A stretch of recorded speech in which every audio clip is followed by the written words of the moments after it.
Hello friends, मेरा नाम है शशांक सिंह और आप देख रहे हैं मेरा यूट्यूब चैनल। तो आज का जो टॉपिक है जिसके बारे में हम लोग बात करेंगे वो है हमारा ग्लोबलाइजेशन। तो ग्लोबलाइजेशन के बारे में बात करेंगे और लास्ट वीडियो तक मैंने आप लोगों को प्राइवेटाइजेशन और लिबरलाइजेशन के बारे में अच्छे से बता दिया था। अब ग्लोबलाइजेशन क्या होता है, तो देखो हम लोग एलपीजी रिफॉर्म पढ़ रहे हैं, यानी कि जो इकोनॉमिक रिफॉर्म है। ग्लोबलाइजेशन का मतलब होता है कि अब जो है इकोनॉमी जो है अब सिर्फ एक कंट्री के लेवल पे नहीं पूरे वर्ल्ड लेवल पे काम करेगी। जैसे पहले क्या था कि सिर्फ इकोनॉमी जो है हम अपने इंडिया के कंटेक्स्ट में अपने स्टेट बाउंड्रीज यानी कि अपनी कंट्रीज की बाउंड्रीज के अंदर अंदर हम लोग देख रहे थे। अब इकोनॉमी जो है पूरे वर्ल्ड वाइड लेवल पे काम करेगी। अब हम लोग सिर्फ इंडिया के दायरे में नहीं रहेंगे, अब हम लोग पूरे वर्ल्ड लेवल के दायरे में रहेंगे और जिसमें हमारा मीडियम ऑफ एक्सचेंज भी डॉलर हो जाएगा। जैसे पहले क्या था ना कि देखो पहले इंडिया में ट्रेड हो रहा था, आपस में जो सेल परचेज हो रही थी, तो उसमें क्या था, मीडियम ऑफ एक्सचेंज क्या था, रुपीज था।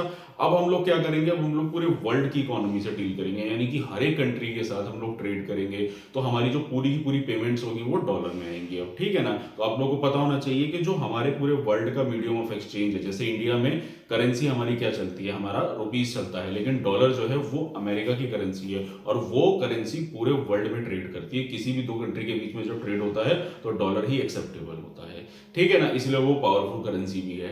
तो ग्लोबलाइजेशन के बारे में हम यहाँ पे पढ़ेंगे थोड़ी सी चीजें। तो जैसे कि integration of a countries economy with the world economy. तो जैसे कि अभी मैंने आप लोगों को बताया कि अब इकोनॉमी को क्या किया, इंटीग्रेट पूरा खोल दिया गया है, पूरे हर एक देश के साथ अब वो ट्रेड करेगा, ठीक है ना।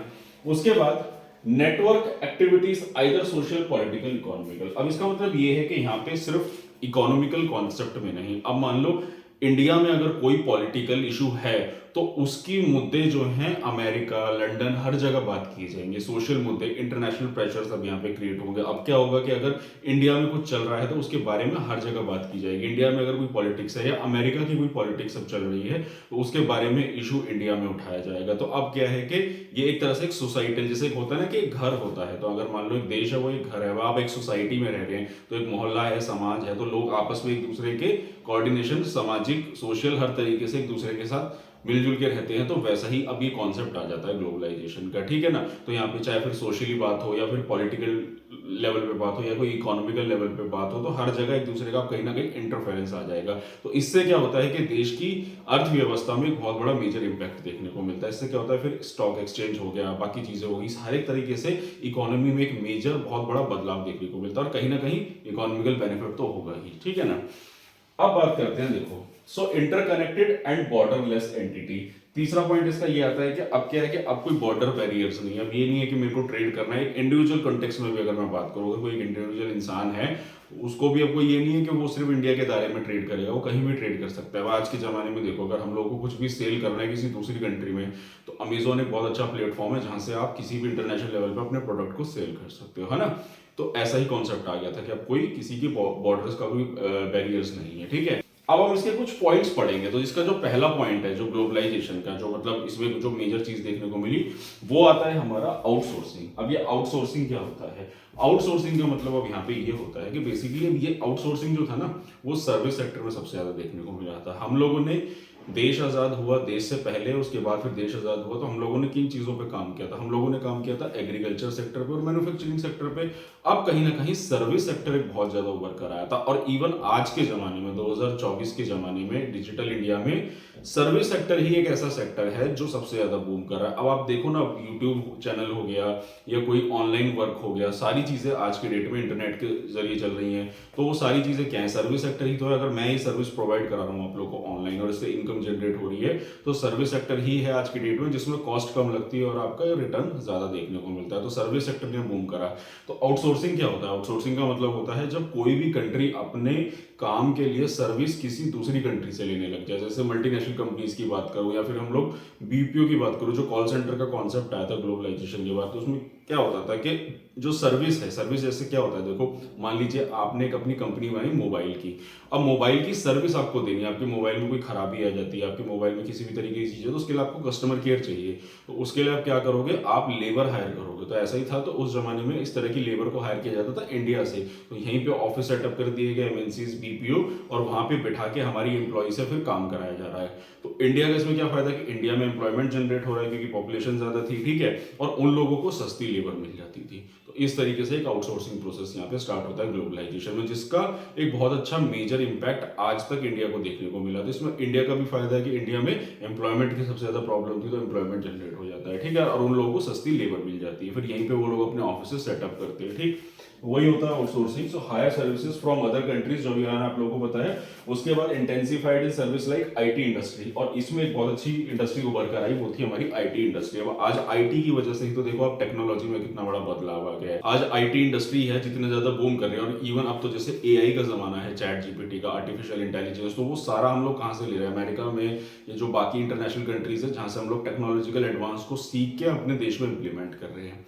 अब ये आउटसोर्सिंग हुआ या फिर मैं ग्लोबलाइजेशन की बात करूं, तो यहाँ पे एक बहुत अच्छी बात बताना चाहूंगा कि देखो, जब इकोनॉमी खुलती है तो हम लोग नई नई चीजों को जानते हैं। अब क्या हुआ कि देखो, जब टेक्नोलॉजी एडवांस क्रिएट हुआ, जब ज्यादा लोगों ने चीजों को बदला, बहुत बहुत नई नई चीजें आई, तो हम लोगों ने बाहर से उन चीजों को हायर करा। अब आज के जमाने में देखो ना आप लोग, फेसबुक हुआ, इंस्टाग्राम हुआ, व्हाट्सअप हुआ, ये सब कहाँ, ये सब बाहर की कंट्री से आया हुआ है, अमेरिका से हमारा, ठीक है। लेकिन आप ये देखो कि जितनी भी टेक्नोलॉजिकल चीजें हमारे देश में कितना बड़ा मेजर इंपैक्ट ला रही है, कितना फायदेमंद साबित हो रहा है। तो कोई भी टेक्नोलॉजिकल एडवांसमेंट है या कोई भी इनोवेशन है, जब ग्लोबलाइजेशन होगा, आउटसोर्सिंग होगा, तो हम बाहर से उन चीजों को सीखेंगे, जानेंगे, फिर अपने देश में इंप्लीमेंट करेंगे, तो हमारी इकोनॉमिक एफिशिएंसी यहाँ पे बढ़ जाती है, ठीक है ना। तो वही होता है, आईटी इंडस्ट्री में भी यही हुआ, इकोनॉमिक एफिशिएंसी बढ़ी। और उस जमाने में voice based accountancy, legal, video editing, teaching, banking, music recording, ऐसी चीजों में बहुत ज्यादा कहीं ना कहीं बूम देखने को मिलता है, ठीक है ना। और बाकी चीप लेबर हमारे इंडिया में थी, जिसकी वजह से India was made a major destination of labour, ठीक है। तो ये तो था आउटसोर्सिंग के बारे में, मैंने आप लोगों को बताया। दूसरा पॉइंट इसमें आता है हमारा वर्ल्ड ट्रेड ऑर्गेनाइजेशन। अब ये क्या होता है, देखो, वर्ल्ड ट्रेड ऑर्गेनाइजेशन 1995 में बनाया गया था। अब इसका कारण क्या था, ये होता क्या है बेसिकली। अब देखो, अब क्या है कि देखो, अगर इंडिया के कंटेक्स्ट में बात करूं, तो हमारे इंडिया में क्या हो रहा है, अगर मान लो ट्रेड कर रहा है, कोई बिजनेस कर रहा है, तो चलो फिर भी सोशलिज्म है, तो यहाँ पे तो हमारे देश में सरकारें हैं उसको कंट्रोल करने के लिए। लेकिन वर्ल्ड वाइड लेवल पे अगर कोई ट्रेड कर रहा है और किसी देश के साथ नाइंसाफी हो रही है, ट्रेडिंग में बेसिकली होता क्या है, देखो, ट्रेडिंग का जो बेसिकली कॉन्सेप्ट है, अगर इंटरनेशनल इकोनॉमिक्स की मैं यहाँ पे बात करूँ, इसको थोड़ा ध्यान से समझना। इंटरनेशनल इकोनॉमिक्स में क्या होता है, बेसिकली क्या होता है कि देखिए, मान लीजिए दो कंट्रीज के बीच में ट्रेड होना है, ठीक है, तो ये एक्सपोर्ट इंपोर्ट दो कंट्रीज के बीच में तभी फायदेमंद होता है, जैसे मान लो एक कंट्री जो है वो कपड़े बनाने में एफिशिएंट है, यानी कि वो एक दिन के अंदर 1000 कपड़े बना सकती है, ठीक है। इंडिया के पास कैपेबिलिटी नहीं है कि वो 1000 कपड़े बना सके एक दिन में, लेकिन हाँ, इंडिया एक दिन के अंदर 1000 कोई और सामान बना सकती है। मान लीजिए पेन बना सकती है, तो वो 1000 पेन बना सकती है, लेकिन वो 1000 पेन वो दूसरी कंट्री नहीं बना सकती।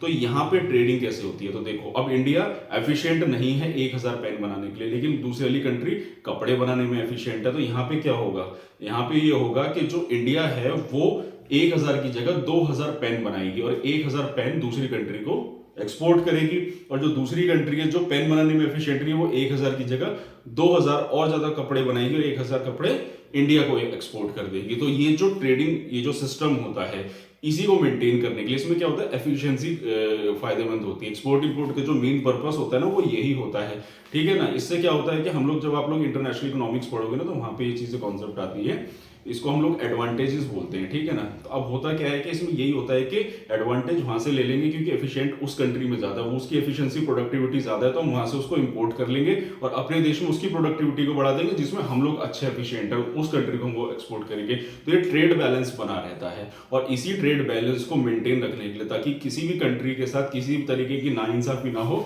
उसके लिए ये ऑर्गेनाइजेशन चलाई जाती है, वर्ल्ड ट्रेड ऑर्गेनाइजेशन, जो पूरे वर्ल्ड वाइड लेवल पे काम करती है। काफी सारी कंट्रीज इसमें जुड़ी होती है, ठीक है ना। Equal opportunity for all countries, यानी कि हर एक कंट्री को एक बराबर की अपॉर्चुनिटी मिलती है ट्रेड के जरिए, ठीक है। और नो ट्रेड बैरियर्स, और दूसरा यही होता है, किसी भी तरीके का कोई ट्रेड बैरियर्स नहीं रखेगी कोई कंट्री, और साथ ही साथ किसी भी तरीके का कोई टैरिफ नहीं लगाएगी, यानी कोई टैक्स नहीं लगाएगी। जो मैंने बताया था ना, कोटा, टैरिफ, वो सारी चीजें लगेगा, लेकिन लिमिटेड वे में लगेगा, ज्यादा नहीं लगेगा, ठीक है ना।